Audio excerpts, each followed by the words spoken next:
My roommate was admitted to the hospital and उसकी health insurance 2 दिन पहले ख़त्म हुई थी एंड उसकी फैमिली ने टाइम पे टॉप अप नहीं किया था या प्रीमियम नहीं दिया था, तो for that reason she had to pay a very hefty hospital bill. उससे मैं बहुत ज़्यादा डर गई. So your work also takes you abroad, and how has that experience shaped your thought process when it comes to money, investing, savings, when it comes to India? एक बहुत interesting insight निकली. वो रोज़ विदाउट फेल 4 बजे एक thick shake Swiggy करवाती थी. मेरे consideration set में ये नहीं आता कभी कि मैं कॉन्सर्ट देखने के लिए I will fly to another country and watch a concert. Hello everyone, welcome to another Z Funds The Sahi Aasan podcast. Today we are joined by someone who's not just helped people manage their money, she has helped them gain confidence, given them a lot of clarity and earned their trust. A mutual fund distributor, a sharp entrepreneur, and a mentor to investors across age groups, and also a mentor to investors who may be young millennials or seasoned investors. Welcome Kriti to the Z Funds Sahi Aasan podcast. Thank you so much for having me here. So Kriti, you've seen the world of finance from what I would call 3 avatars. You've been a content creator, then you were a student at a business school, and now you are an entrepreneur. Which of these avatars has really challenged you? I think definitely my first leap into entrepreneurship. जब मैंने अपना business start किया था मुझे पता ही नहीं था कि क्या करना होता है एंड सब कुछ खुद फिगर आउट किया. That was definitely the most challenging piece. I've learned so much more, and now when I also guide other entrepreneurs, I'm learning that much more as well. So what made you choose this path? Why not a comfortable job? So I did have a comfortable job. In fact, when I decided to leave my comfortable corporate job and start my mutual fund distribution business, I went from 100% of my income to less than 1% of it while starting out, जैसा हर कोई mutual fund business में होता ही है. और there was this thing in me that I wanted to do something with which I could generate tangible impact in the lives of other people. And while I was able to do it at some level in my corporate job, I was not able to do it in a way that I could see such scale of results that I could with mutual fund advisory. तो entrepreneurship से एक तरह का जो impact आप larger scheme of things में कर पा रहे हैं, the ability to impact other people's lives, that's something you thought of before you got in? Absolutely. ये मेरे को पहले पता चल गया था ये डिसीजन लेने से पहले, and I am very fortunate to have figured this piece out. I figured it out only once I started working, but जैसे ही मेरे को ये पता चला कि हाँ मुझे ये करने से खुशी मिलेगी, तो उसके बाद से मेरे पूरे करियर की ट्रैजेक्टरी वही एक गोल को फॉलो करने में मैंने लगा दी है. Right, but it is still entrepreneurship and your father served in the Indian Navy, which means you come from what we call a salaried background. Yes. Jahan pe the idea of a regular income and managing money is different from what it is when you are an entrepreneur. How did you go about tackling this change in mindset? I'll tell you a very interesting story. At least it's interesting for me because sure. because 7th standard तक मैंने कभी पैसे संभाले ही नहीं थे, क्योंकि defence में क्या होता है कि अगर आप बच्चे हो, आप कहीं पे भी जा रहे हो, आपके पास बहुत सारी सुविधाएं होती हैं जिनके लिए आपको पैसे नहीं देने पड़ते क्योंकि पापा पैसे देते हैं उनके. तो हम लोग जाते थे फ्रेंड्स के साथ, कभी फ्रेंच फ्राइज़ मंगा ली, ये कर लिया वो कर लिया. हमें तो सिर्फ साइन करना पड़ता था, बिल पापा के पास आता था महीने के एंड पे, और उनको भी पता था कि मैं कब जा रही हूँ कब नहीं जा रही हूँ, तो कभी कुछ मुझे बोला भी नहीं. बट 7th में फिर मैं पहली बार घर से बाहर गई, कैंप के लिए गई, तब मुझे 20 दिन के लिए 1000 रुपये दिए गए थे कि इसमें काम चलाओ. हम लोग पूरा ट्रैकिंग वैकिंग करके आए, फिर सरोजनी में जाके शॉपिंग करी, तब मैं पूरा खर्चा अपना संभाल रही थी. वो मेरा पहला एक्सपीरियंस था विद मनी. उसके बाद में मेरी पॉकेट मनी चालू हुई, उसको मैनेज करना, उसमें हमारे जो मोबाइल के रिचार्ज होते थे, कभी चिप्स खाने, ये सब चीज़ों से स्टार्ट हुआ. एंड देन मेरा मन था कि मैं एक अच्छा कैमरा ख़रीदूँ, तो I started saving up for that. Luckily it became a birthday gift, तो मेरे को वो पैसे कभी खर्च नहीं करने पड़े. बट वो पैसे, हम तब बॉम्बे में रहते थे, एंड वो पैसे मेरी शॉपिंग ट्रिप जो कोलाबा कॉजवे में होती थी उसमें चले जाते थे, जो भी मेरी पॉकेट मनी के बचते थे. तो this is how I started my relationship with money. And जब मैं कॉलेज गई तब भी बजट होता था. मैं फिर कॉलेज में हॉस्टल से अपने खुद के फ्लैट में शिफ्ट हुई. वहाँ पे पूरे घर के खर्चे संभालने होते थे. आपको अलाउंस तो उतनी मिलती है घर से, तो उसके अंदर मैंने मैनेज करना सीखा. And I think that was how I got introduce to understanding living within your means, budgeting, saving up for things you want to do. But that is still a predictable cash flow. पता था महीने का हाँ. इतना पैसा तो पापा ने दे ही देना है या आ ही जाना है. Yes. पर अब तो ऐसा नहीं है. तो बिल्कुल. ये माइंडसेट चेंज की पता नहीं है कि 1 तारीख को बैंक अकाउंट में कितना पैसा होगा. हाँ. ये माइंडसेट कैसे इवॉल्व हुआ? कंफर्ट कैसे आया उस माइंडसेट के साथ? ऑनेस्टली इसमें बहुत कुछ प्रिविलेज भी था. जब मैंने ये डिसीजन लिया कि मेरे को मेरी कॉर्पोरेट जॉब छोड़ के ये स्टार्ट करना है, तब मुझे पता था मेरी लाइफ में एक ऐसा पॉइंट है जब मुझे घर के खर्चों का ध्यान नहीं रखना है और मैं ये रिस्क ले सकती हूँ. मैंने उसी टाइम पे ये रिस्क लिया. एंड मेरे दिमाग में क्लियर था कि 6 महीने देते हैं, अगर मैं कुछ कर पाई तो बहुत अच्छी बात है, नहीं कर पाई तो फिर देखेंगे क्या करना है उसके बाद. And with in 6 months I was making close to what my corporate salary used to be, and I was very happy with that कि चलो इतना तो होने लग गया है कि 6 months में I was reaching closer to that. Obviously I wasn't making the same, but I was like अच्छा इसमें potential है तो 6 months more. ऐसे ऐसे करके I reached a place where I was like okay this is now, पता है इतना तकरीबन आ ही जाएगा जितनी. And best part about mutual fund business is आप जितनी मेहनत करोगे आपको उतना पैसा मिलेगा. राइट. तो वो लीनियर इक्वेशन जो है कि मैं जितना एफर्ट डालूंगी उतना मुझे रिटर्न मिलेगा, वो for someone like me that was a very very good thing. That gave me a lot of confidence कि करेक्ट पाथ है ये, इस पे चलते रहते हैं. So privilege and confidence. Privilege and confidence. Right. Now let's do some case studies.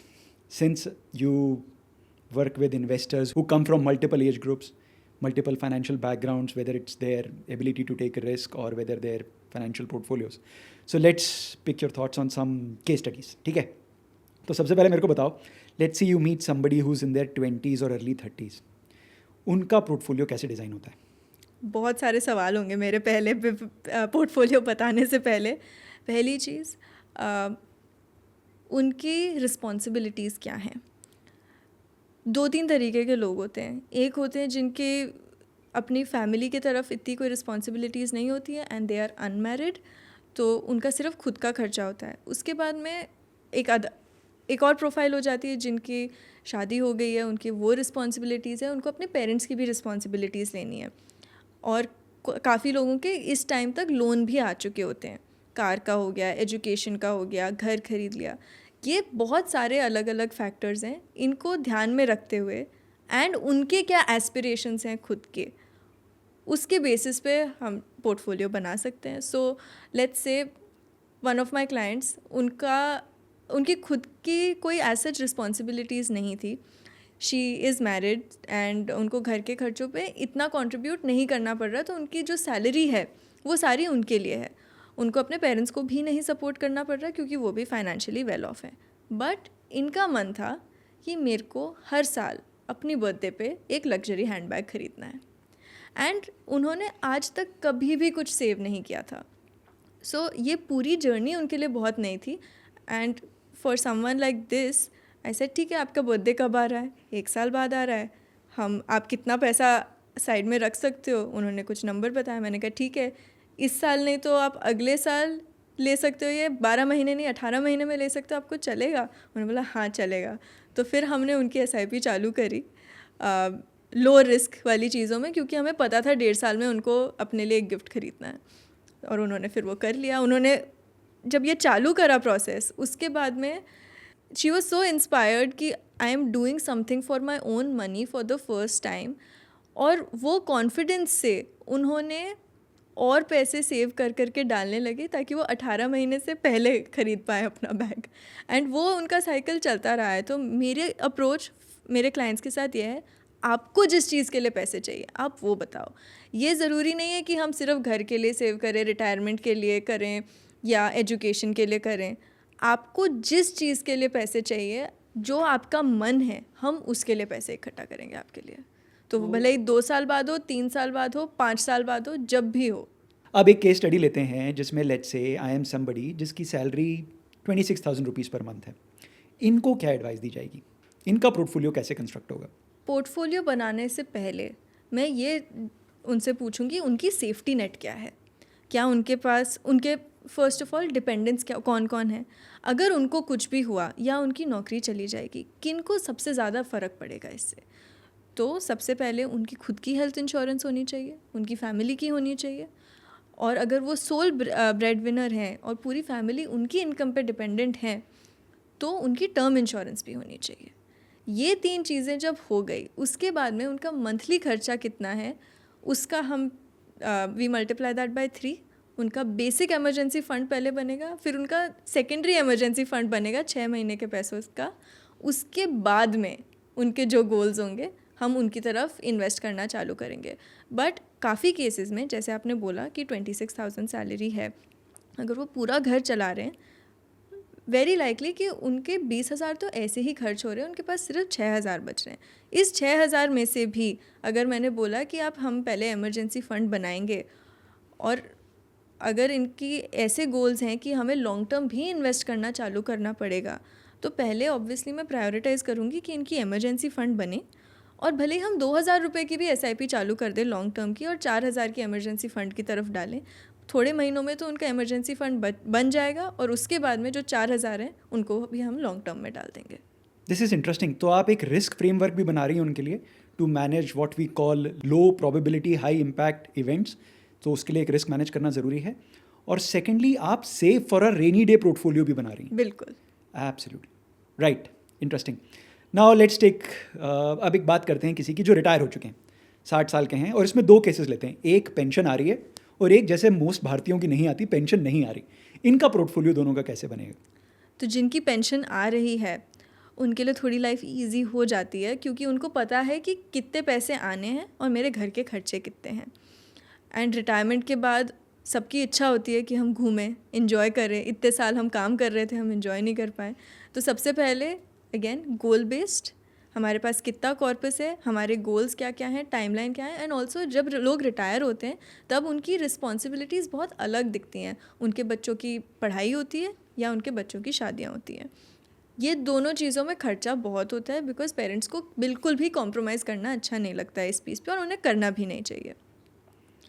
Let's say अब pension आ रही है, हमें उनके गोल्स पता है, और अगर उनके गोल्स 3 से 5 साल दूर हैं तो सबसे पहले हम लमसम में उनका कॉर्पस लेंगे, हम STP करेंगे ताकि उनकी इक्विटी में डिप्लॉय होते रहे funds. And instead of doing an SWP, ये मेरा थोड़ा डिफरेंट अप्रोच है, हम SWP नहीं करके जब भी उनको पैसे चाहिए 2-3 महीने के एक साथ हम वो लमसम में निकाल लेते हैं. अगेन एक तरह से गोल बेस्ड हो गया कि जब भी आपको कैश फ्लो चाहिए, पोर्टफोलियो इस तरह से स्ट्रक्चर हुआ कि अगर मंथली कैश फ्लो चाहिए, क्वार्टरली कैश फ्लो चाहिए. बिल्कुल. एग्जैक्टली. एक फाइनल केस स्टडी, कोई आकर कहता है कृति मेरे पास 5 करोड़ है, क्या करूं?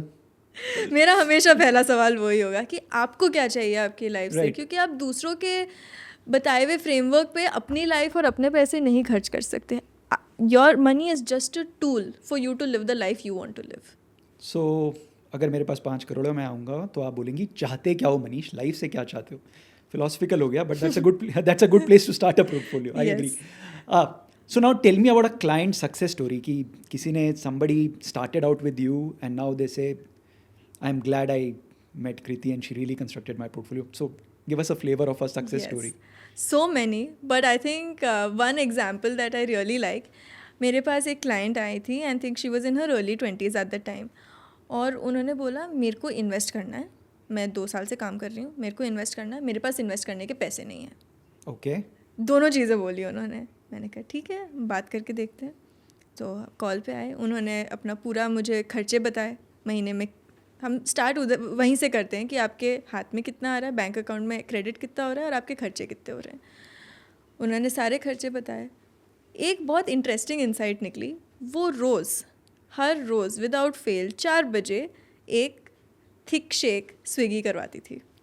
उसमें उनके 200 रुपये खर्च हो रहे थे. तो फिर मेरा नेक्स्ट क्वेश्चन ये था आप अलग अलग मंगाते हो या आप सेम मंगाते हो? तो उन्होंने बोला सेम मंगाती हूँ, मैं ओरियो थिक शेक मंगाती हूँ. मैंने कहा ठीक है. आपके घर पे मिक्सी है? हाँ. आपके घर पे फ्रिज है? हाँ. बर्फ़ जमती है? हाँ. मैंने कहा दूध आता है रोज़? हाँ। मैंने कहा तो आप ये घर पे बनाना चालू करो, ये 200 रुपये जो हमारे बचेंगे वो 6,000 हो जाएंगे महीने भर में, हम 4,000 की SIP चालू करेंगे। हमने वहाँ से शुरुआत करी और उसके बाद से उनका जो कॉन्फिडेंस बूस्ट आया है कि मेरे पैसे बच रहे हैं, मेरी हैबिट मेंटेन हो रही है, मेरे को रोज़ मेरा थिक शेक मिल रहा है, बस मेरे को आधा घंटा वेट नहीं करना पड़ रहा, मेरे को 5 मिनट में मिल रहा है क्योंकि मैं खुद बना रही हूँ। वो भी उनके लिए टाइम बेनिफिट भी एक हो गया था। एंड उसके बाद में उन्होंने 4,000 की चालू करी, फिर वो 4 की 6 हुई। उनको इतना कॉन्फिडेंस आया, उन्होंने अपनी जॉब में नेगोशिएट करके अपना सैलरी हाइक लिया, वो करा 6 महीने और इंक्रीज़ करी SIP की, अब मेरे को ना 10,000 की करनी है। उसके बाद में उन्होंने जॉब चेंज करी और सैलरी ली और फिर मेरी SIP भी और बढ़वाई उन्होंने। तो ये जो कॉन्फिडेंस बूस्टिंग होती है, जितना कॉन्फिडेंस बूस्ट होता है आप इन्वेस्टमेंट स्टार्ट करते हो उसके बाद में, वो ट्रांसफॉर्मेटिव एक्सपीरियंस मैंने बहुत सारे क्लाइंट्स के साथ देखा है। इनफैक्ट ये जो एज ग्रुप है ना 20 to 30 वाला, जब लोग पहली बार अपने आप से रहने लगते हैं, इतने दिन तो आप अपने घर पे रह रहे थे, काफ़ी सुविधाएं थी, अब आपको सब कुछ खुद फिगर आउट करना पड़ रहा है, तो ऐसी आदतें आ जाती हैं कि आपके पैसे जाने लगते हैं और आपको समझ नहीं आता आपके पैसे कहाँ जा रहे हैं।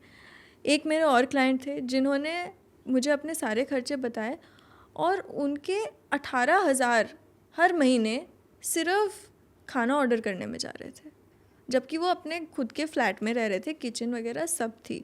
और मैंने पूछा फिर उनसे कि आप क्या कुछ बहुत फैंसी चीज़ें मंगा रहे हो कि जिससे आपको खुशी मिल रही है रोज़? कि नहीं, मैं सबसे सस्ती चीज़ मंगाता हूँ, वो मेरी हेल्थ के लिए भी अच्छी नहीं है। मैंने कहा तो एक कुक रख लो, आपके पैसे थोड़े बच जाएंगे, जितने बचेंगे उसके हम SIP बढ़ा देंगे आपकी। उन्होंने बोला ठीक है। तो फिर उनके वहाँ से एक एक्सपेंस ऐसे कम किया। तो स्पेशली जब लोग आते हैं जिनको पता ही नहीं होता है कि हम चालू कहाँ से करें, वहाँ पे सबसे ज़्यादा इम्पैक्ट देखने को मिलता है, क्योंकि उनके खर्चे देख के फिर आप पैटर्न्स प्रिडिक्ट कर सकते हो और उनसे पूछ सकते हो कि आपको इससे खुशी मिल रही है या नहीं। अगर नहीं मिल रही है तो हटाओ, मिल रही है तो कंटिन्यू करो सस्टेनेबल वे में। बट ये सारे तो यंग इन्वेस्टर्स हो गए और आप भी यंग हो, but I am sure there are investors who are in their 40s, 50s, 60s, 70s. So how have you tackled those situations and what have you done that senior citizen, elders, people who've, so to say, seen more of life than you, have trusted you with their money? I think the main thing is कि आपको समझना होता है अपने client को, उनको अपने पैसों से क्या चाहिए वो समझना होता है, और आपको ये हमेशा ध्यान रखना पड़ेगा कि उनकी रात की नींद ख़राब ना हो आपने जो रिस्क डिसीजन लिया है उसकी वजह से। तो ये चीज़ मैं अपने सारे क्लाइंट्स को बोलती हूँ कि अगर आपको रात को स्ट्रेस हो रहा है कि मेरा पोर्टफोलियो ऊपर नीचे हो रहा है, तो इसका मतलब है या तो मैंने आपको समझाया नहीं है कि आपके पोर्टफोलियो के साथ क्या हो सकता है, और आपके एक्चुअल रिस्क एपेटाइट जो है उससे टाइड इन नहीं है ये पोर्टफोलियो, या मैंने आपका रिस्क एपेटाइट मिसजज करा है। दोनों केसेस में हमें वो रेक्टिफाई करना पड़ेगा, क्योंकि आपकी रात की नींद ख़राब नहीं होनी चाहिए आपके पैसों की वजह से। एंड एक दो केसेस ऐसे भी हुए हैं कि मेरे क्लाइंट्स ने मुझे 1 बजे रात को टेक्स्ट किया है कि मेरे को एंग्जाइटी हो रही है मेरे पैसों को लेके, क्या हो रहा है। दे वर ऑब्वियसली यंगर, बट फिर मैंने उनसे बात करी, समझा कि क्यों हो रहा है ये, और फिर उनको समझाया और हमें पोर्टफोलियो एडजस्ट नहीं करना पड़ा। But we are always open to adjusting the portfolio also if it is causing discomfort to the clients. अभी हाल ही में मेरी एक क्लाइंट जो I think she is in her 60s now, उन्होंने मेरे को कॉल किया कि मेरी जो SIP चल रही थी करीब 20,000 की चल रही थी, मैंने थोड़े कमिटमेंट्स ले लिए हैं और मेरे को हर महीने 10 तारीख को स्ट्रेस होता है कि अब कैसे मैनेज होगा, क्योंकि अब मैंने जॉब चेंज कर ली है जो थोड़ी रिलैक्स्ड है, बट उसके साथ इनकम भी मेरी कम हो गई है और मैंने रिस्पॉन्सिबिलिटीज़ बढ़ गई हैं, क्या करें। तो मैंने कहा मैम सिंपल सा सोल्यूशन है, हम कम कर देते हैं आपकी SIP, अभी के लिए तो कर रहे हैं, जब वो रिस्पॉन्सिबिलिटीज़ ख़त्म होंगी तब आप वापस इंक्रीज़ कर लेना, क्योंकि इतने साल तो हम कर ही रहे थे अच्छे से, जो आपके लिए सबसे मैक्सिमम कंफर्ट लेवल था।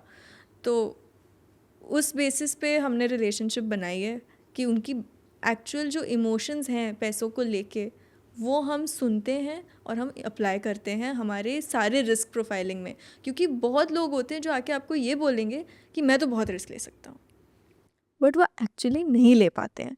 और अगर हम ये दोनों चीज़ों के बीच का गैप कम नहीं करेंगे तो फिर client will always be dissatisfied. And also the fact that you are certified, आपने जो भारत सरकार कहती है म्यूचुअल फंड का डिस्ट्रीब्यूशन काम करने के लिए जो भी स्टैट्यूटरी सर्टिफिकेशंस करने हैं वो भी करे हुए हैं. Absolutely. So the fact that you've put in the effort to train yourself, get the statutory certifications done, the fact कि आप एक transparently उनसे discussion करती हैं, उनकी risk appetite समझती हैं, and the fact that then you bring in your experience with other clients, a combination of all these things has really helped you build trust with people who are older than you. Absolutely I think certification और वो पूरा जो process है कि आपको पढ़ना पड़ता है, आपको हर 3 साल में एग्ज़ाम देना पड़ता है, उससे एक तो आपकी नॉलेज बहुत स्ट्रांग होती है, दूसरा आप जितने ज़्यादा क्लाइंट से बात करते हो उनके एक्सपीरियंसेस जितने होते हैं उससे ये आपका जो पॉइंट था कि उनको ज़िंदगी का ज़्यादा तजुर्बा है, बट इतने सारे क्लाइंट से बात करके मेरे को उनका भी एक्सपीरियंस आ गया है कि वो कैसे पैसे मैनेज करते हैं, और उस तरीके से वो भी हमारी केस स्टडीज़ ही बन गई एक हिसाब से, और अप्लाई करते हैं हम वो बस. So your work also takes you abroad.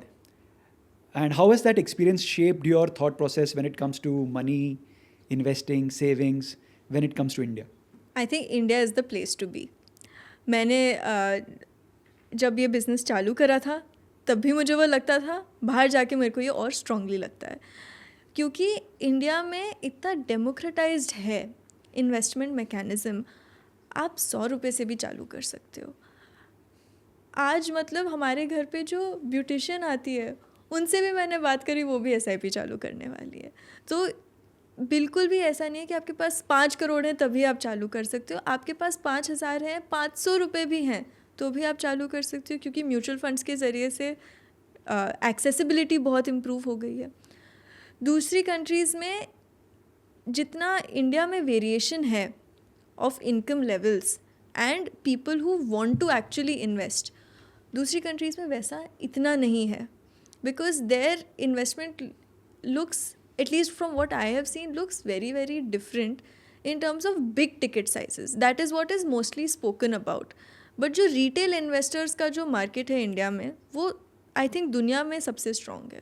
And also adding to it, हमारा देश ज़्यादा साल नहीं हुआ है आज़ाद हुए हुए. हमारे एटलीस्ट मेरे पेरेंट्स के पेरेंट्स वाली जो जनरेशन थी वो बहुत फ्रूगल थी. मेरे पेरेंट्स भी अभी जब देखते हैं कि मैं कैसे खर्चे करती हूँ वो शॉक हो जाते हैं.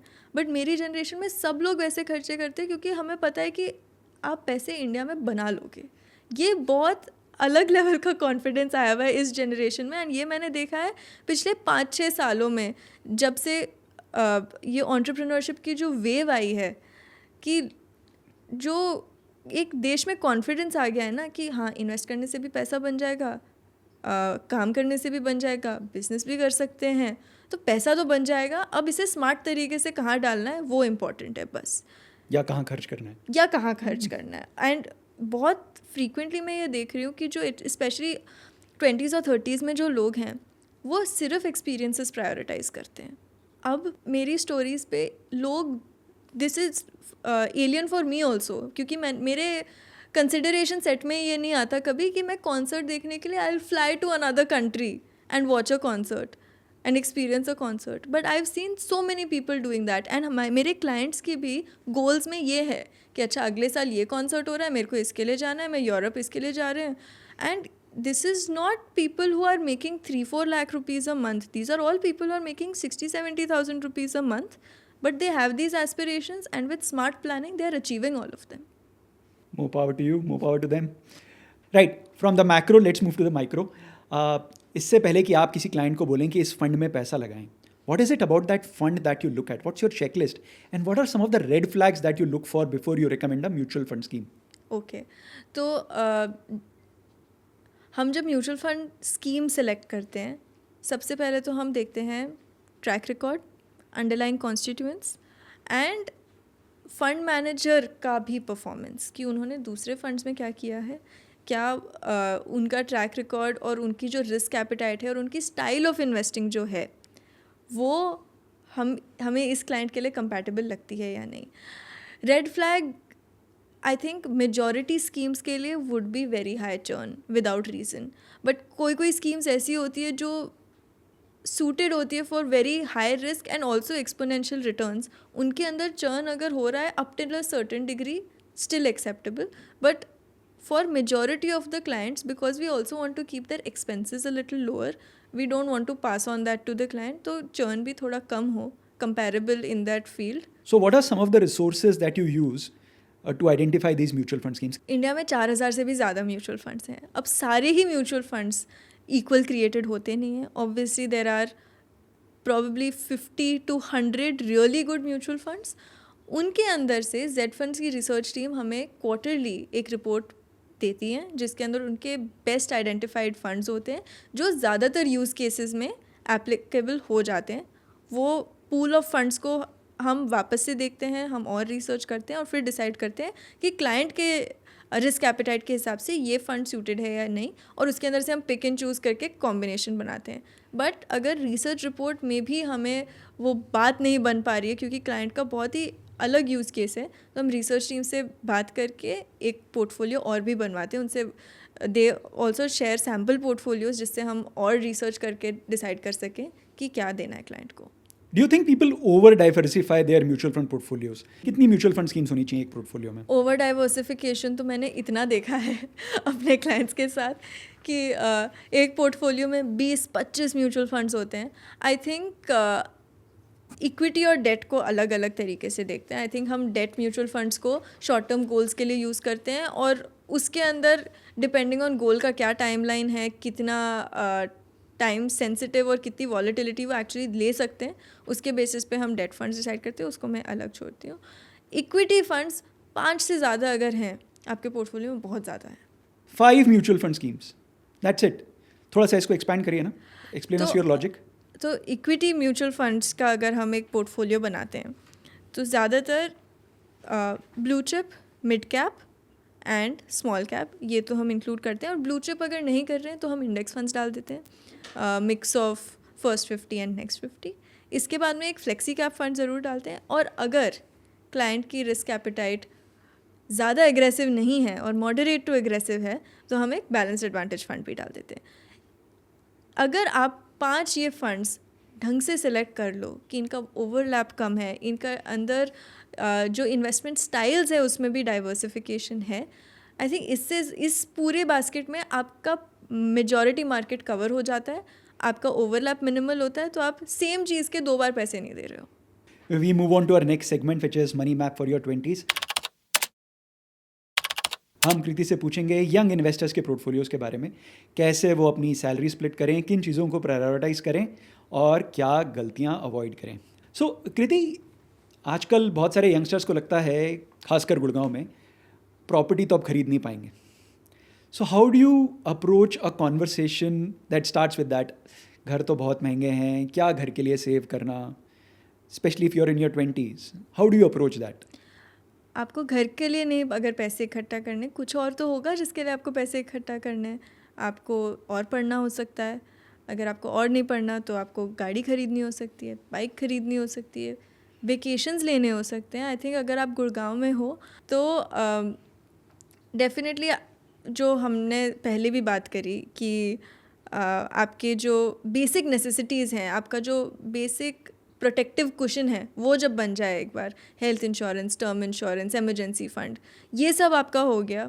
आपके शॉर्ट टर्म गोल्स जो भी हैं कि मेरे को ये ट्रिप पे जाना है, मेरे को ये नया फ़ोन ख़रीदना है, मेरे को मम्मी के लिए गोल्ड ख़रीदना है, गिफ्ट करना है उनको, ये सारी चीज़ें जो आपकी शॉर्ट टर्म में आपको दिख रही हैं कि मेरे को कभी भी घर जाना पड़ सकता है, मेरे को इमरजेंसी फ़्लाइट टिकट्स के लिए पैसे चाहिए, ये भी एक चीज़ हो जाती है. स्पेशली आजकल इतने लोग अपने घर से दूर रहते हैं, आपको कभी भी जाना पड़ सकता है, याद आ रही है इसलिए आपको घर जाना है, तो आपके पास पैसे होने चाहिए कि आप जो चाहो वो कर सको.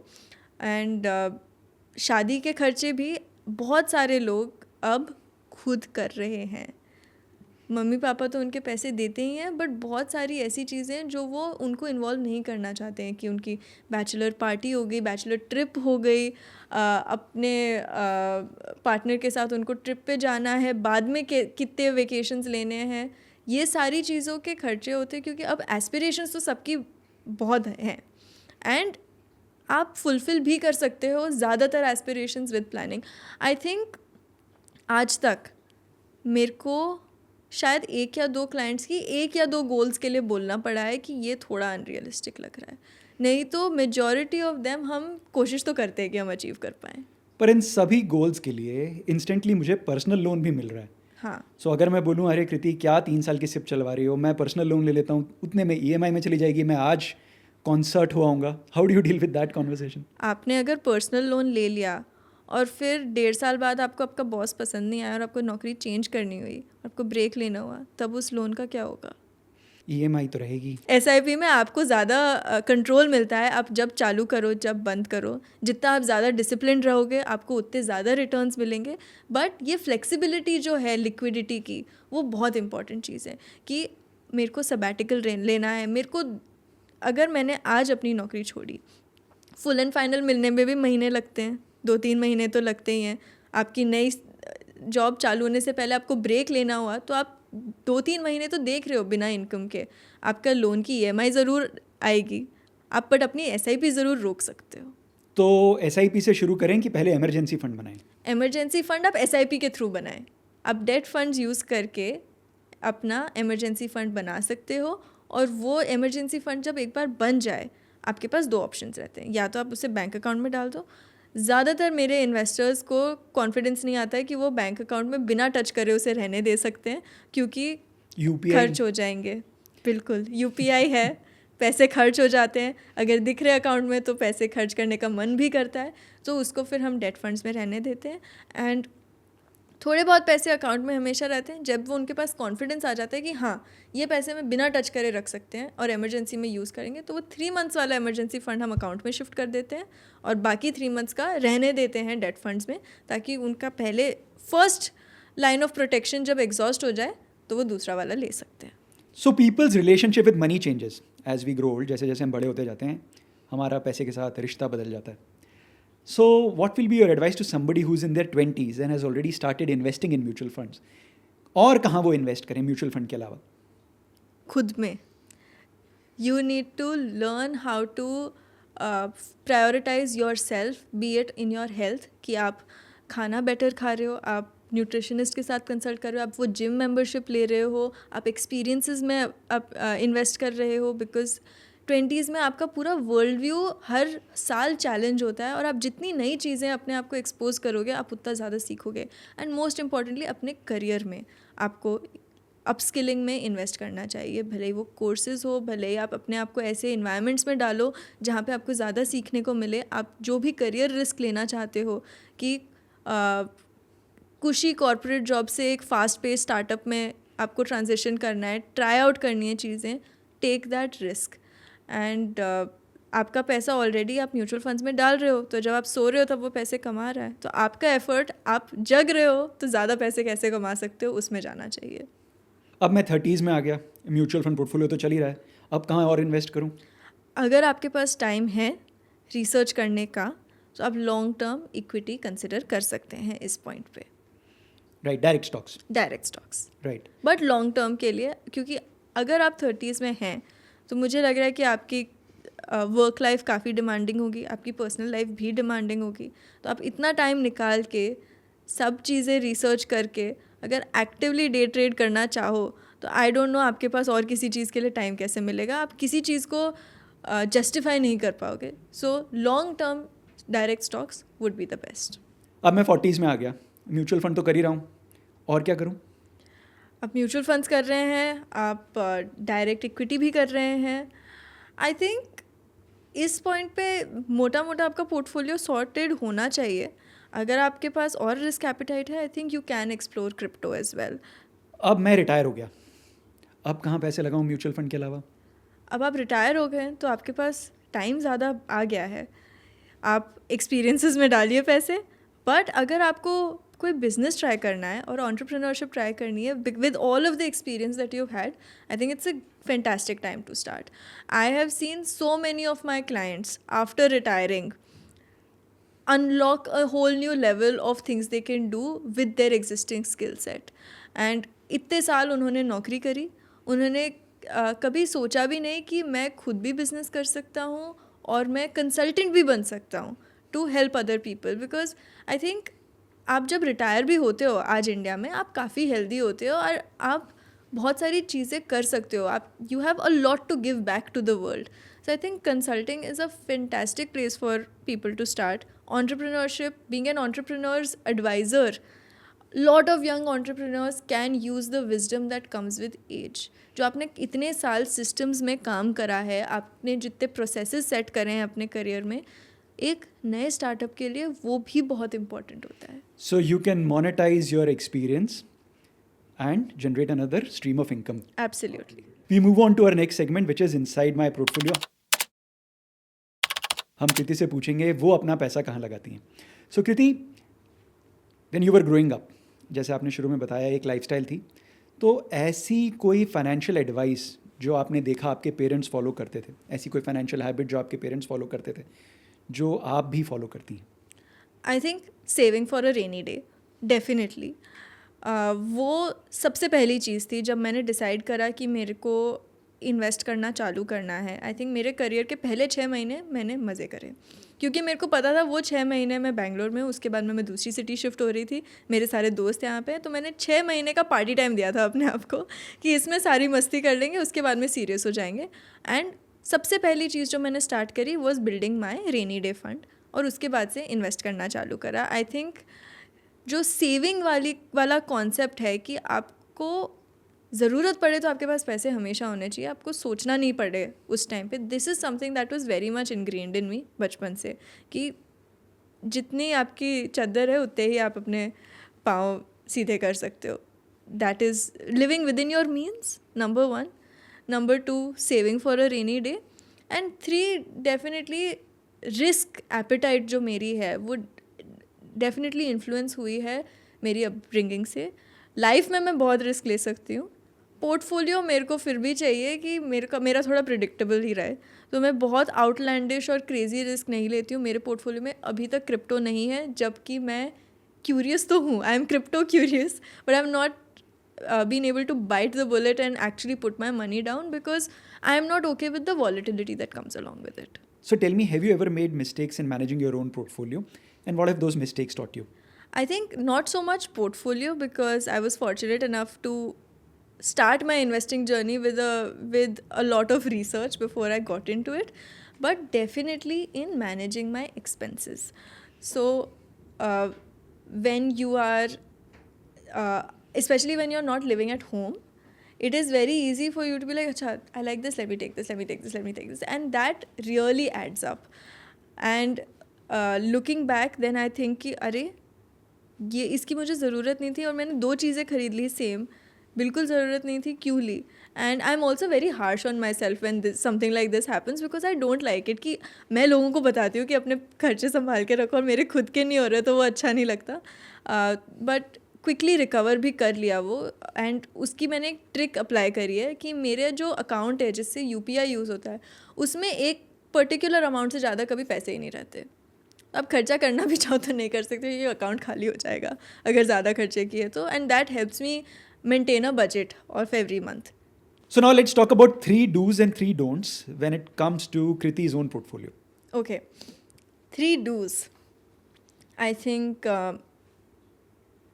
because I am in a place जब मैं थोड़ा रिस्क ले सकती हूँ अपने पोर्टफोलियोज़ के साथ, म्यूचुअल फंड्स के पूल में ही खेलते हुए, but my portfolio is definitely skewed towards something more high risk like mid cap and small cap funds.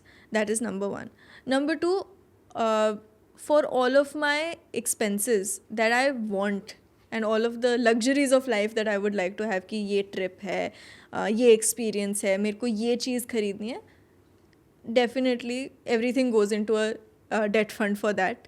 If I have the money today, fantastic, it will get parked into a debt fund and then I look at it when I need to make that expense. Otherwise, I will save up for it.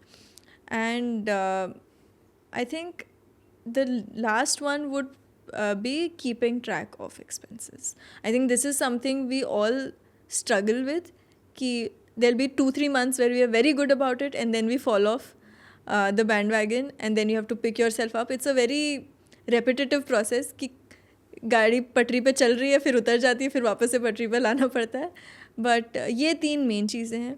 And of course I am going to add a 4th one, having ample insurance, health and term. These were two very important things for me, especially because when I was in my undergrad, my roommate was admitted to the hospital and उसकी health insurance 2 दिन पहले ख़त्म हुई थी and उसकी family ने time पे top up नहीं किया था या प्रीमियम नहीं दिया था, तो for that reason she had to pay a very hefty hospital bill.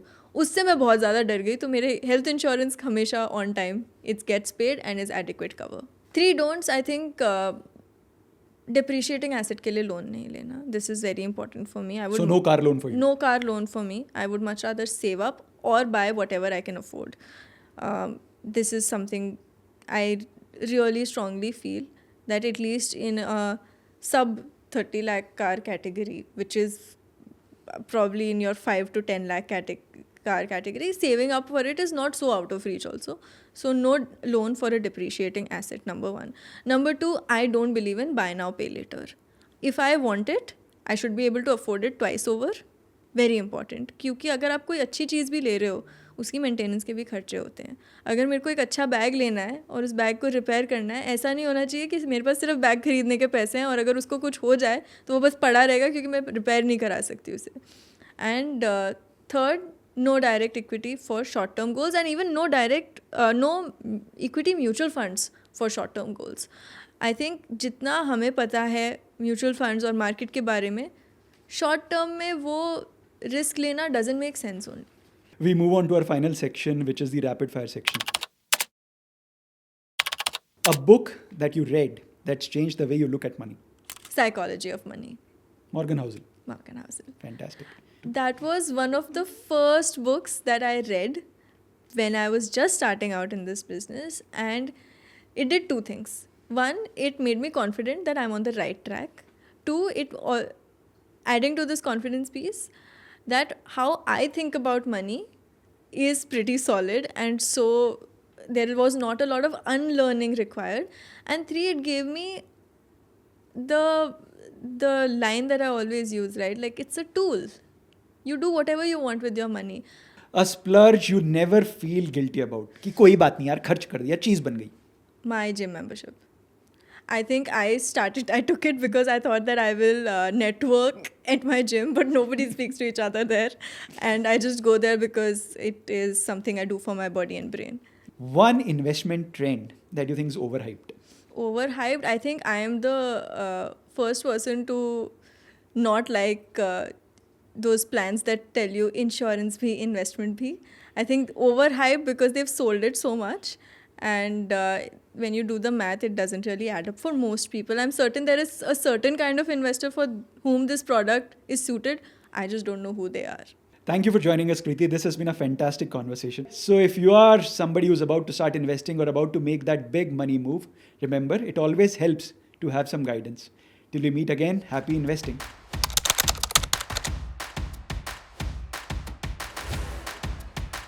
Mutual fund investments are subject to market risks. Read all scheme-related documents carefully.